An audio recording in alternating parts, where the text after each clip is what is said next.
Le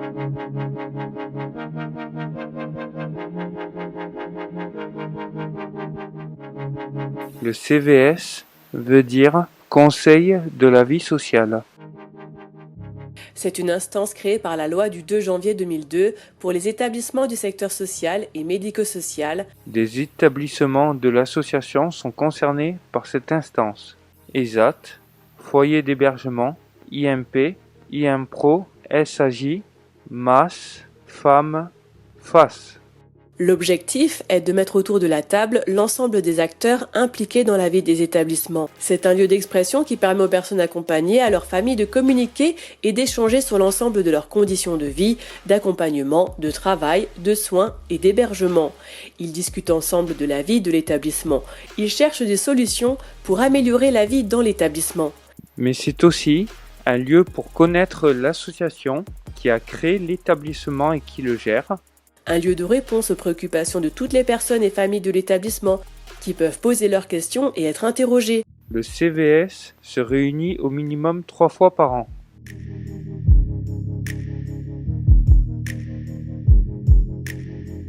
Le CVS est constitué de représentants des personnes accompagnées.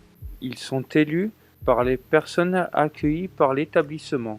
De représentants des familles et représentants légaux, ils sont élus par la famille des personnes accueillies dans l'établissement. D'un représentant des professionnels, il est désigné par le comité social et économique.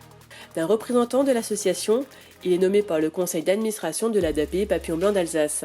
Le directeur de l'établissement est membre de plein droit. Il prend en compte les préoccupations exprimées et répond aux questions.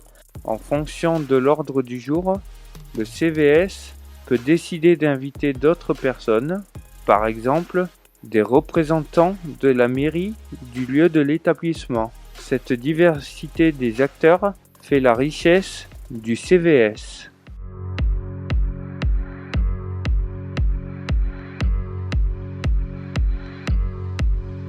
Le représentant des personnes accompagnées, il parle au nom de toutes les personnes accueillies par l'établissement.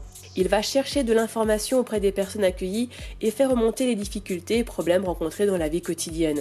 Il propose des améliorations et des solutions, il suggère des projets, il fait circuler toutes les informations du CVS aux personnes accueillies. Mon rôle à moi, c'est de poser, si les gens ont des questions à me poser pour la réunion CVS, je leur réponds. Des fois, il faut qu'on aille chez eux pour leur demander s'ils ont des questions à nous poser. Quand la réunion est terminée, on choisit une date précise pour la prochaine réunion. Et du coup, après, le lendemain, quand on revient au travail, on leur demande aux travailleurs qu'est-ce qu'on leur dit, qu'est-ce qu'on a dit à la réunion CVS et tout ça, et les questions, quoi. Dans mon rôle, c'est aider à trouver ce qu'on peut mettre en place pour les autres travailleurs. Pour qu'ils soient bien en sécurité. C'est une belle expérience et j'adore cette réunion, quoi. Le représentant des familles ou le représentant légal, il apporte un regard complémentaire à celui des personnes accompagnées dans les débats du CVS. Il va chercher de l'information auprès des autres familles et représentants légaux et faire remonter les difficultés rencontrées. Il fait ensuite circuler les informations du CVS aux familles. Les parents qui auraient envie de venir représenter leurs autres parents au CVS, ça leur permet de voir déjà comment ça fonctionne un CVS. Au moins, on peut donner les informations qu'on a reçues et on a aussi l'information en direct, à la fois du directeur, des salariés, puisqu'il y a des salariés qui participent au CVS, et on a aussi l'information directe des usagers. Et au moins, ils voient que ce qui est demandé est pris en compte et que ça permet d'informer aussi tous les autres parents. Ça sert aussi à informer tous les autres parents de comment ça fonctionne au niveau de l'établissement. Le représentant des professionnels, il écoute ce que les personnes accompagnées et familles ont à dire. Il enrichit les sujets abordés et points de vue à partir de sa pratique et de celle des autres professionnels. Il leur restitue ensuite la teneur générale des sujets qui font débat. C'est pas des réunions sans arrêt, hein, on va pas les solliciter toutes les semaines, tous les mois, c'est 3-4 réunions dans l'année, donc c'est pas énorme. On essaye de trouver des créneaux qui conviennent aux familles, donc on essaye de s'adapter, hein, on est très adaptable. Et après, comme dit, voilà, c'est vraiment le lieu où vous pouvez amener votre pierre à l'édifice. Vous pouvez dire, dans cet établissement, par exemple, la cour est pas sécurisée pour nos enfants, ce serait bien de le penser autrement, ou peut-être aussi d'amener des choses positives. On a vu les autres parents, ils sont très contents de l'intervention de la psychomotricienne. Enfin voilà, je veux dire, c'est vraiment un lieu d'échange, et un lieu d'échange pour faire avancer la machine, hein, pour aller de l'avant. Voilà. Donc je pense que c'est important. Le représentant de l'association. Il porte la parole de l'association et son activité. Il apporte donc toute information utile sur l'actualité de l'association. Il est attentif à l'expression des personnes accompagnées et des familles. Il encourage les liens entre le CVS et le conseil d'administration. Il participe aux échanges dans le respect de la place de chacun.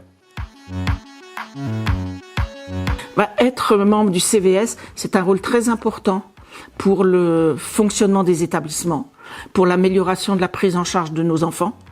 Et voilà, effectivement, ça permet à tout le monde d'améliorer. Les enfants, on veut qu'ils soient de mieux en mieux pris en charge. Et donc, c'est une des manières d'améliorer leur prise en charge.